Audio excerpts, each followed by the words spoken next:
नमस्कार दोस्तों, IAS point में आपका स्वागत है। मैं उत्कर्ष सिंह।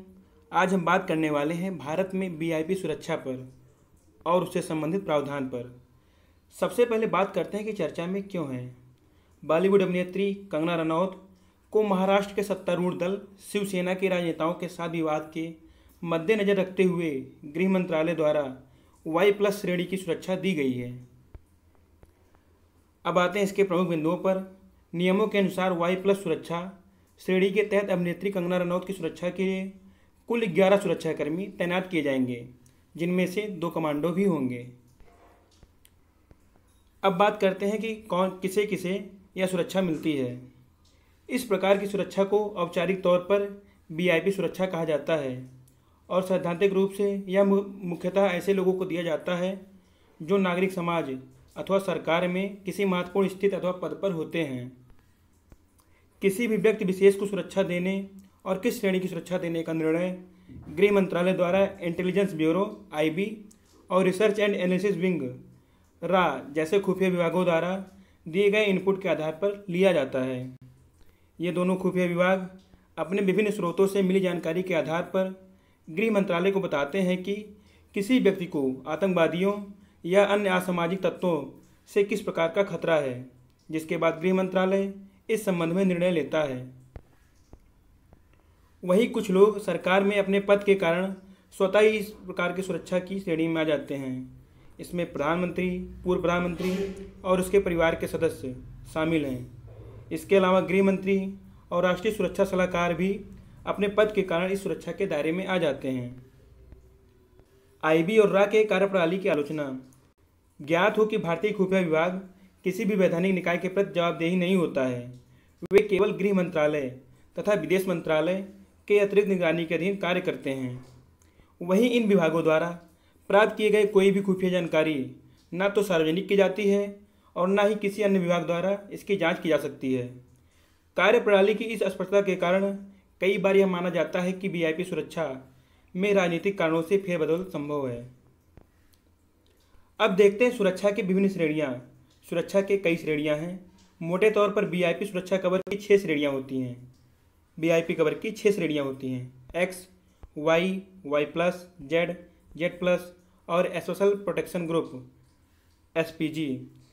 इसमें से SPG केवल प्रधानमंत्री और उनके परिवार को सुरक्षा प्रदान करती है, जबकि अन्य सुरक्षा श्रेणियों की सुरक्षा खुफिया विभाग के इनपुट के आधार पर किसी भी व्यक्ति को प्रदान की जा सकती है। प्रत्येक श्रेणी में सुरक्षाकर्मियों की संख्या अलग अलग होती है। अब आते हैं X श्रेणी पर। X सुरक्षा श्रेणी पर। X श्रेणी की सुरक्षा को सबसे बुनियादी स्तर की सुरक्षा श्रेणी कहा जाता है। इस सुरक्षा श्रेणी में व्यक्ति की सुरक्षा के लिए 2 सुरक्षाकर्मी शामिल होते हैं, जिसमें से कोई भी कमांडो शामिल नहीं होता है। Y सुरक्षा श्रेणी। इस श्रेणी के तहत एक बंदूकधारी कमांडो और अस्थायी सुरक्षा के लिए 1 सुरक्षाकर्मी शामिल होते हैं।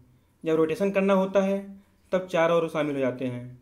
Y+ सुरक्षा श्रेणी। इस सुरक्षा श्रेणी के तहत 2 बंदूकधारी कमांडो और निवास सुरक्षा के लिए 1 सुरक्षाकर्मी शामिल होते हैं।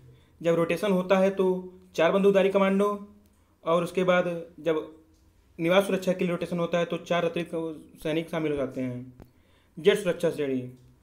इस सुरक्षा श्रेणी में कुल 6 बंदूकधारी कमांडो और निवास सुरक्षा के लिए 2 सुरक्षाकर्मी शामिल होते हैं और रोटेशन के समय अतिरिक्त 8 हो जाते हैं। Z+ सुरक्षा श्रेणी। इसमें 10 से अधिक एनर्जी कमांडो होते हैं एवं इसके अतिरिक्त निवास स्थान की सुरक्षा के लिए 2 CRPF के कमांडो व स्थानीय पुलिसकर्मी भी शामिल होते हैं। रोटेशन के समय अतिरिक्त 8 भी शामिल हो जाते हैं। रोटेशन से तात्पर्य है कि जब उपयुक्त व्यक्ति अपने निवास स्थान से कहीं और जाता रहता है तब। इन स्तरों के भीतर भी विभिन्न प्रकार के सुरक्षा कवर हैं। इनमें निवास की सुरक्षा, कार्यालय सुरक्षा और अंतर्राज्य सुरक्षा शामिल होते हैं।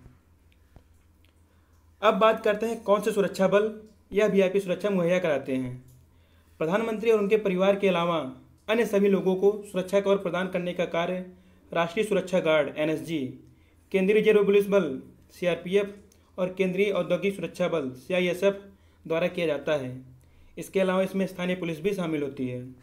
सरकार बीते कुछ वर्षों से राष्ट्रीय सुरक्षा गार्ड (NSG) से वीआईपी सुरक्षा का बोझ कम करने का प्रयास कर रही है, जबकि राष्ट्रीय सुरक्षा गार्ड का सुरक्षा घेरा काफ़ी लोकप्रिय है और इसकी मांग काफ़ी अधिक है। इसका मुख्य कारण यह है कि एनएसजी का मुख्य कार्य राष्ट्रीय स्तर पर आतंकवादी रोधी अभियानों का संचालन करना है, न कि किसी सुरक्षा करना।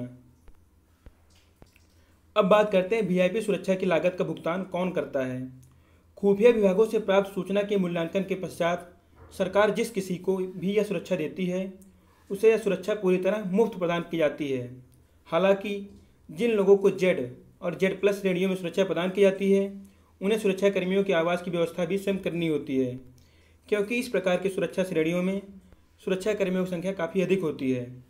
भारत के पूर्व न्यायाधीश पी सदाशिवम ने वर्ष 2014 में अपनी सेवानिवृत्ति के बाद सरकार द्वारा प्रदान की जाने वाली वीआईपी सुरक्षा लेने से इनकार कर दिया था, क्योंकि सेवानिवृत्ति के बाद वे अपने पैतृक निवास स्थान पर चले गए थे और उस निवास स्थान में सुरक्षा कर्मियों के लिए कोई विशेष स्थान नहीं था। हालांकि सरकार खतरे का आकलन करने के बाद भी एक निजी व्यक्ति को उनके सुरक्षा कवर के लिए शुल्क चुकाने को कह सकती है। उदाहरण के लिए वर्ष 2013 में सरकार ने उद्योगपति मुकेश अंबानी को जेड श्रेणी की सुरक्षा प्रदान की थी, किंतु सरकार ने अपने आदेश में सीआरपीएफ को सुरक्षा के लिए मुकेश अंबानी से प्रति माह 15 लाख रुपए शुल्क लेने का आदेश दिया था। अगर वीडियो से कुछ भी जानकारी मिले तो वीडियो को लाइक कीजिए, दोस्तों में शेयर कीजिए और चैनल को सब्सक्राइब जरूर कीजिए। धन्यवाद।